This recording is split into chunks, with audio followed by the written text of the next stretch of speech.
मारो इसे और मारो इसे, ये इसी लायक है। अरे मारो यार। सरपंच जी, कालिया को चोरी करते हुए हम सब ने रंगे हाथ पकड़ा है। अब इसे गांव से बाहर निकाल देने में ही हम सबकी भलाई है। तो देर किस बात की है, अभी इसे धक्के मार के इस गांव के बाहर का रास्ता दिखा दो। अरे सरपंच जी, ऐसा मत करिए, मुझे एक मौका और दीजिए, मैं दोबारा कभी चोरी नहीं करूंगा। लेकिन गांव वाले उसकी एक नहीं सुनते और उसे मार मार के गांव की सीमा के बाहर निकाल देते हैं। मेरी कमर दर्द के मारे मेरी जान निकली जा रही है। कमबख्तों ने जम के धुलाई की है मेरी। अरे भगवान करे इनके गांव में भूचाल आ जाए, धरती फट जाए और सब गांव वाले उसमें समा जाए। चलते चलते कालिया जंगल में पहुंच जाता है। उसे वहाँ एक प्रयोगशाला दिखाई देती है। अरे इस जंगल में ये अजीब सा दिखने वाला घर किसने बनाया है, चल कर देखना पड़ेगा। कालिया प्रयोगशाला के पास चला जाता है। दो वैज्ञानिक प्रयोगशाला में बातें कर रहे होते हैं। बधाई हो डॉक्टर चमन, आखिरकार हम दोनों ने मिलकर एक ऐसी घड़ी का आविष्कार कर लिया है जिसे पहनकर कोई भी इंसान गायब हो सकता है। हाँ हाँ, तुमने बिल्कुल सही कहा डॉक्टर जर्माटो।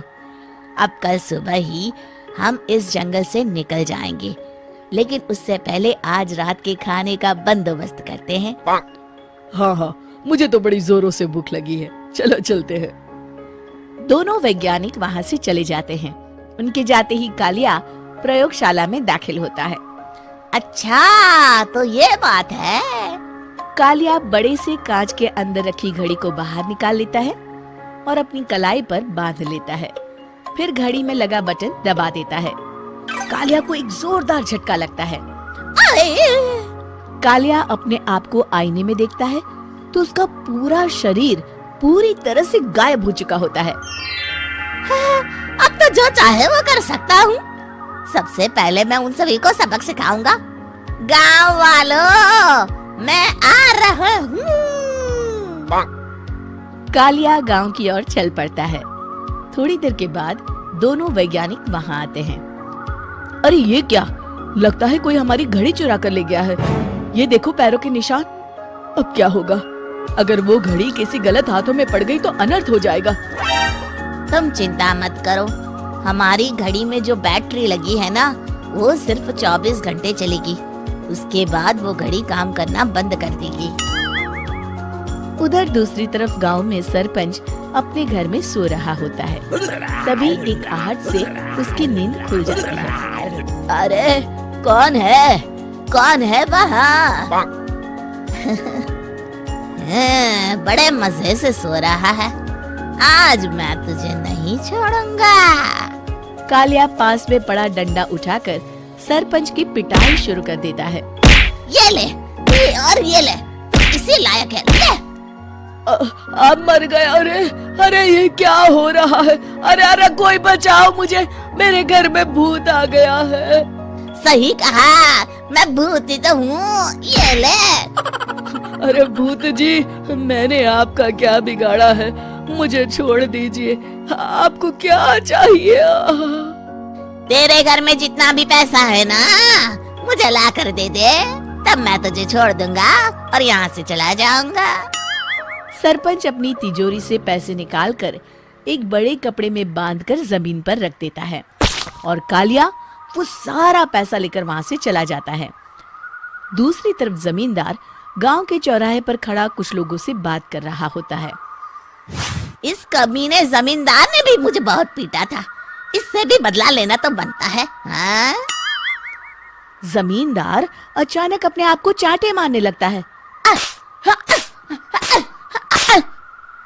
अरे भाई ये क्या हो रहा है? जमींदार साहब, अब ठीक तो है ना? अरे मुझे नहीं पता भाई।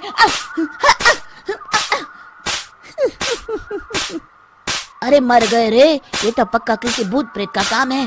जमींदार के अंदर कोई भूत आ गया है। इससे पहले कि ये हमारे अंदर आ जाए, मनोहर भाई अपनी जान बचानी है तो भागो यहाँ से। ये क्या? अरे बाप रे बाप, मुझे तो भूतों से बड़ा डर लगता है। मैं तो चला यहाँ से। अगली सुबह इस घटना से पूरे गांव में दहशत फैल जाती है। सभी गांव वाले आपस में बात करने लगते हैं। अरे भाई, पता नहीं कहाँ से हमारे गांव में एक भूत आ गया है। उसने कल रात को सरपंच और जमींदार की खूब पिटाई की और उनके सारे पैसे भी लेकर चला गया। हाँ भाई हाँ, ये भूत तो मुझे बड़ा अजीब लगता है। मेरी समझ में नहीं आता कि भूत उन पैसों का करेगा क्या। अरे तेल में पकोड़े बना के तलेगा बेवकूफ। इस बात की चिंता करके कहीं वो भूत हमारे घर में ना आ जाए। तुम बिल्कुल सही कह रहे हो आर्या, मैं भी इसी बात से घबरा रहा हूँ। अच्छा, अब मैं अपने घर जा रहा हूँ। तुम सब भी अपने अपने घर चले जाओ। उस भूत का कोई भरोसा नहीं है। हाँ। तीनों वहां से चले जाते हैं। दूसरी तरफ कालिया सारे पैसों को एक खंडर में छुपा देता है। इतने सारे रुपए तो मैंने अपनी पूरी जिंदगी में एक साथ कभी नहीं देखे। इस तरह कुछ दिनों में मैं अमीर बन जाऊंगा। आज मैं उस मोटे बब्बन को अपना शिकार बनाऊंगा। सुना है दहेज में बहुत सारे पैसे और गहने मिले हैं उसे। रात होते ही कालिया बब्बन के घर में घुस जाता है। हाँ, मिल गई तिजोरी। अब जल्दी से इसे खोलकर सारे पैसे निकाल लेता हूँ। अरे खुल जा खुल जा। खुल गई। कालिया पैसे थैले में भर ही रहा था कि तभी बब्बन उसके बगल में आकर खड़ा हो जाता है। भाई क्या कर रहा है? हाँ? अरे हट। अरे तेरी इतनी हिम्मत, मैं तेरे सामने खड़ा हूँ और तू फिर भी मेरी तिजोरी से पैसे चुरा रहा है। अरे मैं तो गायब हूँ, तू मुझे कैसे देख रहा है? कालिया अपनी घड़ी को देखता है। अरे इसे क्या हो गया है? हाय, लगता है बैटरी खत्म हो गई। अच्छा, तो आज मैं तेरी बैटरी अच्छे से चार्ज कर देता हूँ। अरे भाग्यवान, जरा मेरा डंडा तो लाना। ये मोटा मुझे नहीं छोड़ेगा। अरे भागो।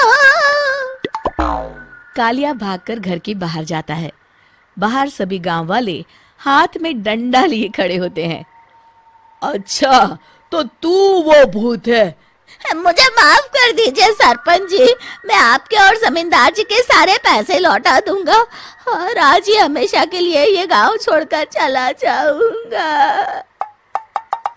शिक्षा, बुराई ज्यादा दिन की मेहमान नहीं होती, एक दिन उसका अंत हो ही जाता है।